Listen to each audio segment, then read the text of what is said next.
Welcome to See Beneath Your Beautiful, where guests share stories of adversity and perseverance, which inspire, encourage, and challenge us. We embrace these tough conversations, intimately exploring our loves, fears, and hopes with a delicious combination of depth and lightness.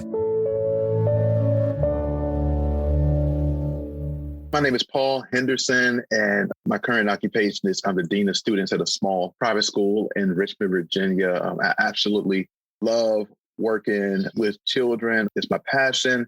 One thing I always tell the parents is that we will take care of your babies because I know that you're trusting us to be a good place, to be a safe place for your children. That's my current position. I'm a former sports chaplain. I did about 8 years of sports chaplain work on a middle school, high school, and a collegiate level. I actually worked with the NFL team on 3 separate occasions. That was pretty cool. Mm-hmm. And then I'm also an author of my new book, Slave No More, Conquering and Master Within, which we'll talk about later. Yeah. My bride is Kiara. We've been married for 10 years, and we have 4 sons. DJ, who's 9, Joey, who's 7, David will be 5, and our baby boy, Noah, will be 2 in April. Oh, awesome. I just actually looked at your Facebook page, Fatherhood on the Fly, and the picture of you and your sons is amazing. I love that picture. Yeah, it's definitely a lot of action around here. Absolutely love it. I absolutely love it. That's awesome. Did you always want a bunch of kids? Well, I come from a large family. I have 5 brothers. So, you do? And all boys also? It's interesting because out of the 6 of us, I'm the one that got the boy gene. My brothers that had children have either majority girls or all girls. So it's just interesting how that works out. I'm the youngest of 6. There was 3 girls and 3 boys, though, but I'm the only one with daughters. Everybody else had boys also. Yeah. Okay. That is interesting how it works. That is interesting. I don't know how any of it works. Well, where are you in the lineup of your 6? I'm the second oldest. Okay. And it was kind of tough because my oldest brother was so smart. He was so smart. He accomplished so many things. It's actually something that I dealt with, which led to some of my story. I always felt like there was something that I had to live up to. Mm-hmm. Even as an athlete, I ran track and field in college. But even when I was doing that, I always felt like I was trying to live up to a certain standard. But when all along, my belief is that God made me who I am, and it's okay for me to be happy and to accept who God has made me to be. I remember in high school, he's 1 year older than me. I remember going into high school, and he's a basketball player. Now, basketball and track and field. Basketball is definitely the more popular sport of the two. Mm-hmm. And I remember being comfortable with people calling me Little Tim. It was a comfort place for me because I was so unsure of myself. And then part of the story goes is when he graduated high school, he went to the Naval Academy. And, that's a full scholarship. And I remember my dad saying this.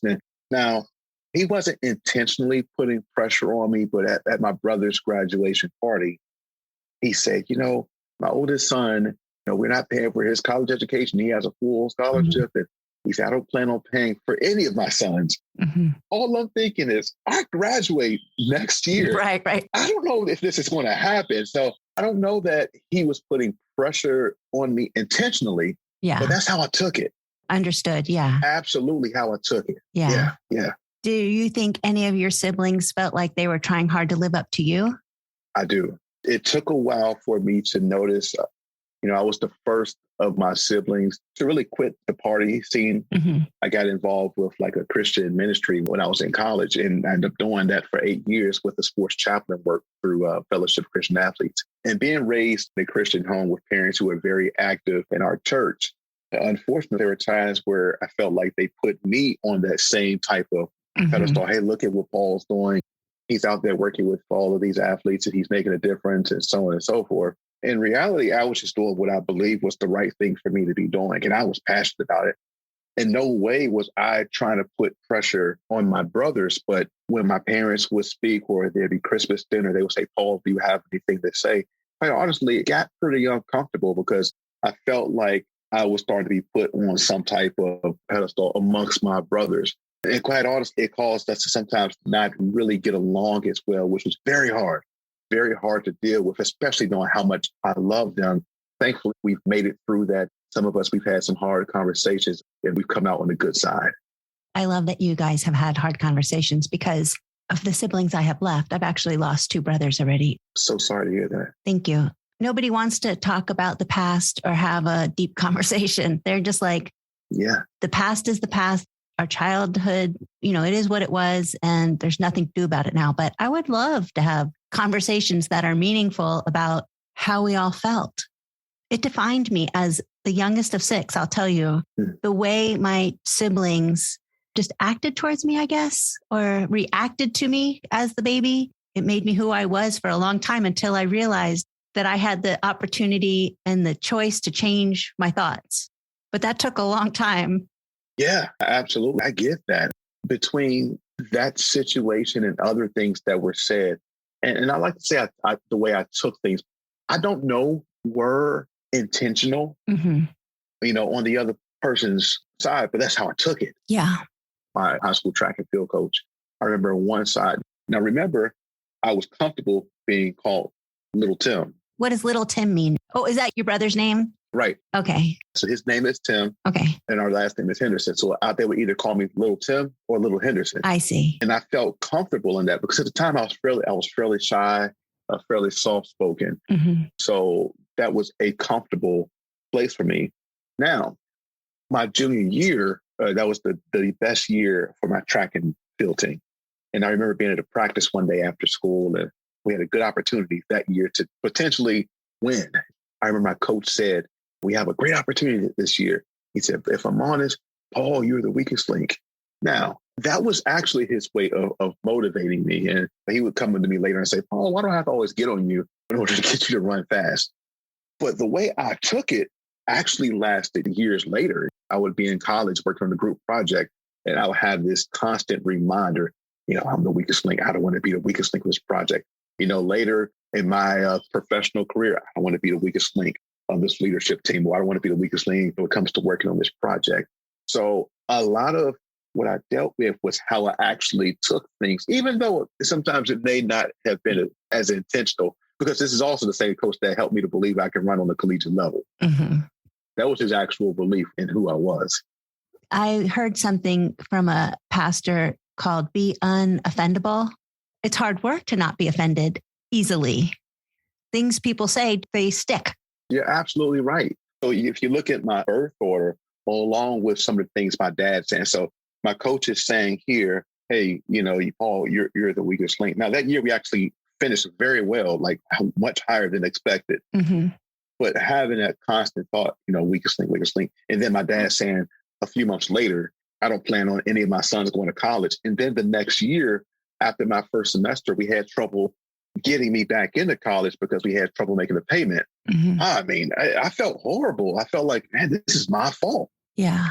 And that was a constant theme, over the course of my life. This is my fault. This is my fault. And that's something that I had to learn how to overcome. And so how did you learn to overcome it? My senior year in college, I dealt pretty severely with suicidal thoughts. I would fail, or I would have a relational problem, and I would just be overcome with these thoughts of, it's your fault, it's your fault, it's your fault. I would feel less than. And I remember telling my parents what I was dealing with. And I remember one summer of 2007, about 15 years ago, I called my mom and let her know I was having another rough bout. The thoughts were just overtaking me. And she said, "Paul, where's this coming from?" I told her, I said, "I don't know." And then I told her, for so long, I've been trying to live up to these standards, that I felt like had been placed on my life. And I felt like I was failing at every single one. If I dealt with a relational problem, that feeling of a failure would come right back. It would come right back. And then after a while, I would feel, you know what? Is it really worth it? Mm-hmm. I keep failing. Is it really worth it? And through that conversation with my mom, I'll never forget it. She talked with me. She prayed with me, and she began to tell me, "Oh, Paul, this is who you are. All your life has purpose. All your life has a plan," which my dad believed too. At the time, I wasn't hearing that as much from him. Thankfully, I have a great relationship with both of my parents, to this day. That was a very, very helpful conversation to be able to have that experience with my mother of all people, at 21, almost 22 years old. It's amazing how words can help change your perspective or help change the lens in which you see the same life circumstance. That's really exciting that your mom was the one to give you the words that you needed to hear. I love that.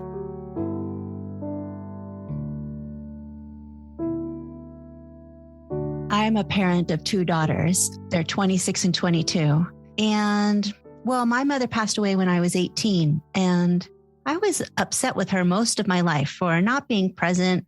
We had 6 kids and there was only 9 years between the oldest and the youngest. And it sounds like you guys were kind of close together too. When my youngest brother was born, my oldest brother was 14. The oldest 4 of us, we're bunched in there. I mean, right now we're 35. There's a set of twins that are 35. I'm 36 and my oldest brother is 37. Same with us. There was only 9 years apart between all 6 kids. And there was 3 husbands. And my mom and dad were divorced when I was 1.5. So oh, wow. It was a crazy, crazy house. And I was upset with her most of my life until I became a parent and I had to get my mother off the pedestal and acknowledge that she was struggling and that she did the best she could, because I am constantly struggling. You know, I was single with 2 kids and struggling and doing the best I could and not always saying the right thing. So I was just wondering if now that you're a parent of 4 boys, do you think differently about your dad at all, about maybe the things he said, or thinking maybe differently about where his heart was and what he was just trying to do? I don't know. I just think completely differently about my mother now than I used to. Right. I think what I had to learn how to do with my dad, part of the reason that our relationship is better is because I had to learn to adjust my expectations. Okay. Because to this day, he'll still say little things. And I realize that he doesn't necessarily mean any harm. It's just probably the way he views things. And also my grandfather was very private and military man, 28 years in the U.S. Army, but he was very private. And I remember one day just wanted to know more about my family. And I spent some time with my grandfather and I was asking questions about his dad. Because I'm like, my name is Henderson. My dad's name is Henderson. My grandfather's name is Henderson. What about your dad? He wouldn't tell me anything. Oh, really? He didn't talk about his time in the Army. He didn't really talk much about his dad. And so really what I had to learn and come to grips with that my dad did the best that he could. Yeah. So for him to have us in church and active in church activities was more than what his dad did. So in a certain ways, he felt like, hey, I'm giving my children something that my dad did not give me. So that part I respect. And so I guess in some ways, that part of my perspective did shift. And in other areas, I just had to learn how to adjust my expectations. Now, I know when I go visit, there's no telling what that's no telling what he may say to my wife and I, and realize he may not really mean any harm. It may just be his perspective. Yeah. Are you at all careful about how you parent? Absolutely.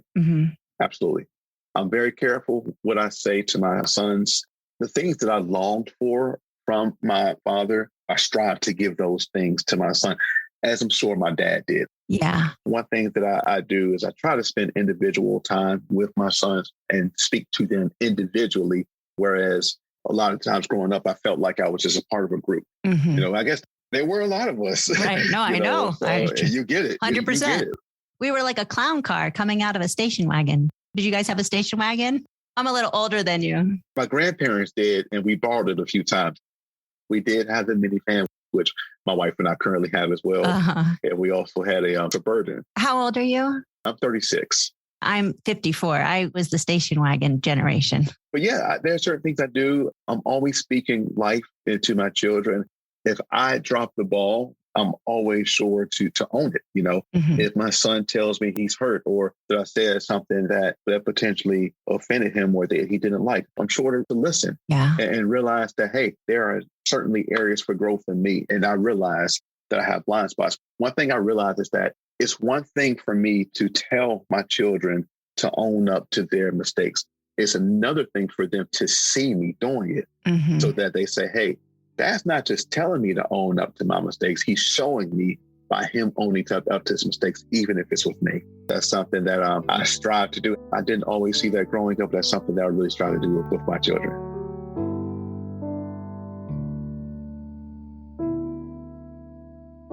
So your mom talked to you that day, and then did you ever have suicidal thoughts after, or did you just go, I have a purpose and there's the reason I'm here? Both. What happened is here and there, I would have a quick thought and I would automatically go to what you just said. I have a purpose and I know why I'm here. So I had to learn how to combat those thoughts with good words, with good seeds. So it's actually both and. Okay. And so that leads me to asking about how your book came about.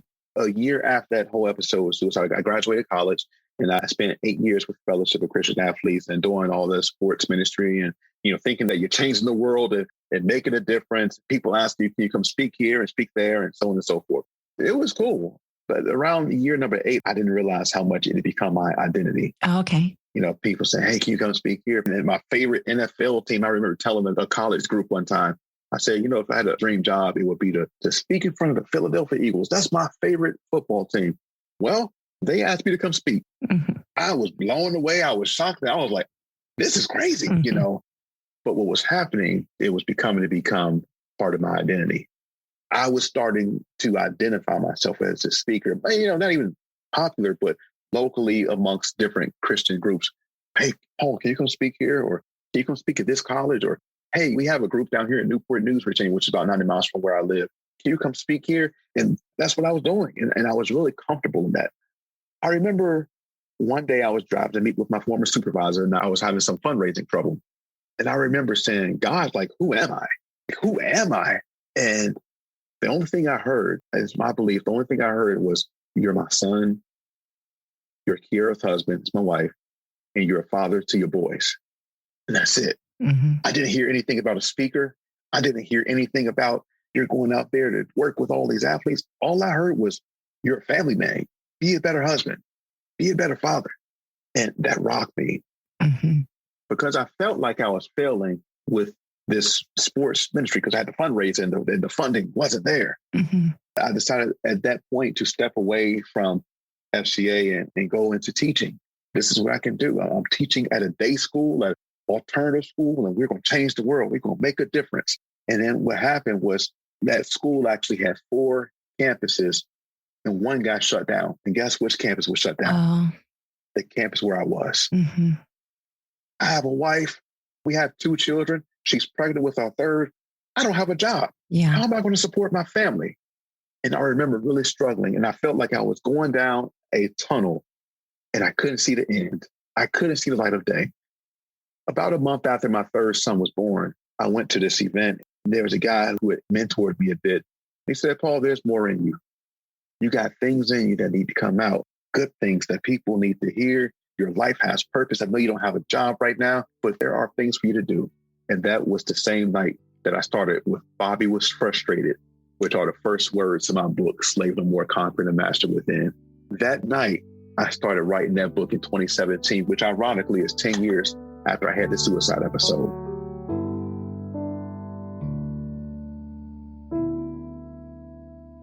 It was a joy to write. It was a joy to interview people who had suffered diverse trials and they overcame. So as I'm interviewing them to help me with my book and to implement their stories into my book with, fictional character names, as I'm hearing their stories to write a book, I'm learning from them. And they're also teaching me how to overcome the struggle that I'm in. There's a woman I interviewed who she dealt with some racial trauma in Virginia. To schools, when they were told to integrate, there was one county who refused. And rather than integrating in the 1950s, they shut the school system down for 5 years. And she lived through that. And she had to learn how to overcome. She's 70 years old. And she now is one of the primary caretakers for my children. Oh, so cool. Hearing her story and hear how she overcame that inspired me. Mm-hmm. There's another woman in the book. She was abused as a young child by her stepfather at a very young age, which led to a very promiscuous life. Mm-hmm. But what happened was one day she got a vision for her life and she went from being a prostitute in New York to being a college professor. Those are stories that were told to me as I was writing my book. And as I'm hearing how they capture a vision for their lives to help them to overcome, I'm writing this book, but I'm being inspired at the very same time. I interviewed just recently a man who is 38 years old and has never taken a step in his life. He was born with muscular dystrophy and is a quadriplegic. He has no use of his hands or his feet. And another person who just lost her son to a drug overdose. He took a pill, which happened to be laced with fentanyl. 33 years old, the son was. I guess we've all gotten through the hard stuff because here we are. Absolutely. It was amazing during that time of being out of work for, about a half year, about 5-6 months, and hearing all of these stories. I'm learning I'm out of work right now. I don't have a job. I have a wife and 3 small children. This is challenging, But as I'm listening to the story, I'm realizing that, you know what, I can overcome this. Yeah. Because if they can overcome what they went through, then I can overcome this situation that I'm currently in.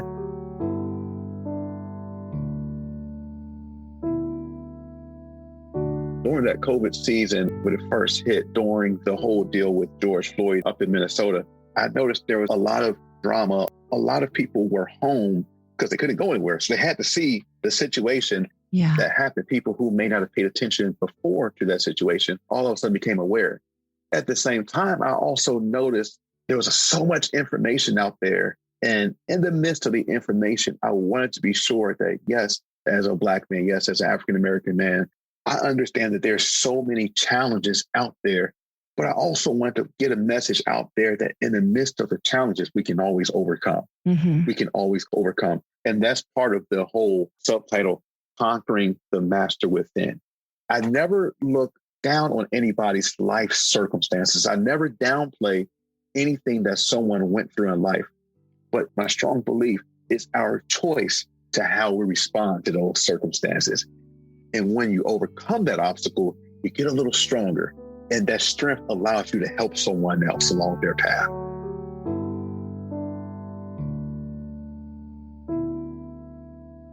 How did you come up with the title of your book? I was going to speak to a middle school or high school about 10 years ago. And I remember that morning as I was preparing, it just hit me. I was like, Slave No More. Now, at the time, I thought it was going to be principles and just telling different stories and, chronicling different things, which is part of the reason that I added Conquering the Master Within, because I didn't want it to be confused with chattel slavery, like people. Yeah. Even though that concept is somewhat of how I got the title. I was a history major. I did study a lot of slavery and so on and so forth. And seeing different slaves after the Emancipation Proclamation go back and work for the same slave master, I see people doing that in life. Yeah. Going back to the same master that once held them down. That was the whole idea behind it. Yeah, I love that.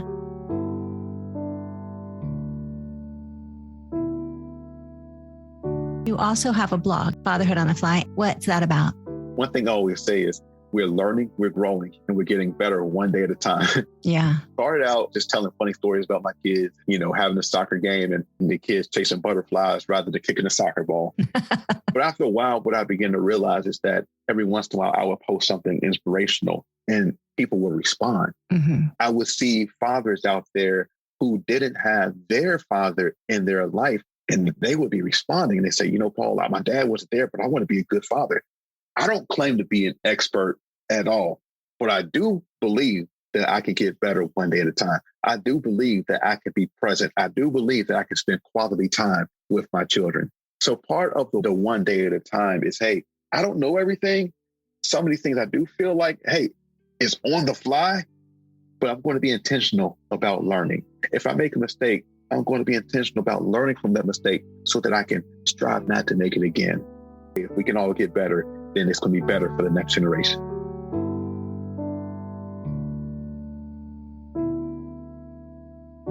Isn't it fascinating anyway to hear other people's stories? That's kind of how I came up with the Slave No More, Conquer the Master Within. So I would hear stories. Yeah. I would see person A over here with a story and a person B with the same set of circumstances, but person A chose to overcome while person B was still dealing with those circumstances. Right. When I would hear person A's story of overcoming, it would inspire me, mm-hmm. but it also had me asking questions.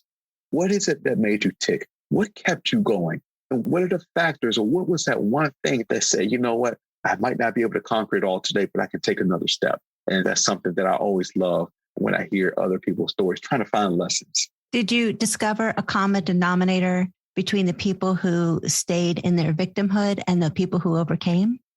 Yes. What is that? The people who stayed in their victimhood, I noticed that there was always a constant focus on what happened. Yeah. In the past. Right. The people who overcame the challenges, there was always a strong vision in front of them. Mm. What's behind you can hold you bound if you allow it to. But if you have something powerful ahead of you that you're striving towards, it can really help. Every person I interview, it's amazing that they all had a strong vision for their lives. In my book, Rosa Rogers, she said, I saw a lady with a white suit on, and I said, what did she do? And she found out she was a nurse. All of a sudden, She had a vision to be a nurse. She ended up being a nurse for 40 years. After being out of school for 5 years, Miss Ruby, in my book, she went from being a prostitute up in New York to saying, you know what, I think I could be a math teacher. And she came home, got her GED. She ended up going to Virginia Tech. That's actually where she went to school. Mm-hmm. She graduated with her math degree. Now she's a professor here in Virginia. And she's also sang the national anthem at professional sporting events. She's led missions trips to South Africa. The same girl who was a prostitute in New York. She had a vision for something bigger. As I interviewed each of these individuals, each of them said, Paul, I had a vision to do something bigger. And that's what helped me to overcome. What is your vision for your future? I'm currently living part of my vision now. I'm working in a school. What's interesting, having 8 years, having the opportunity to go to schools and speak to groups in the mornings or sometimes after school. I wrote this book when I was out of that formal organization. I did my best to write it in a way where it was simple enough where a 6th or 7th grader could understand it. I wrote it as inspirational fiction so that possibly I could get it into schools. Mm-hmm. And it's amazing that right now the 7th grade class in my school is reading this. Oh, awesome. And it wasn't my idea. It was the teacher's idea. Awesome. So great. Part of my vision, I'm seeing it right now. This message is being shared in a school about how you don't have to look at what hurt you. You can look at what's ahead of you. Your life has purpose. Be an encourager. And if you've overcome something big, who can you reach back and help? If I can help people and generations do that, I think I'm living out my vision. That's a big part of what I believe I'm called to do. Thank you for joining us for this week's episode of See Beneath Your Beautiful, hosted by Hara Allison. And thanks for your ratings and reviews. We'll be back next week with a new episode. Stay tuned.